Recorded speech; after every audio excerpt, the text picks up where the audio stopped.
Сама операция технически очень сложная была, конечно, вот, но для Абхазии, для нашей страны, это первое успешное оперативное лечение, это по удалению бляшки в сонной артерии.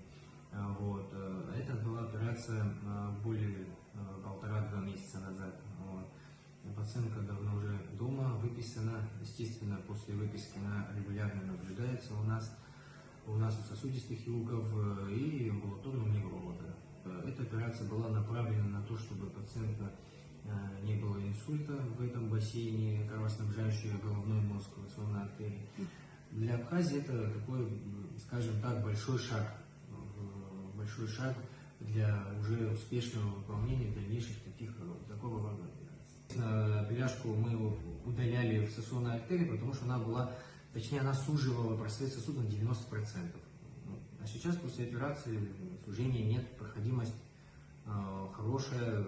В общем, эта операция направлена была на реабилитацию, в том числе, чтобы не было инсульта в дальнейшем.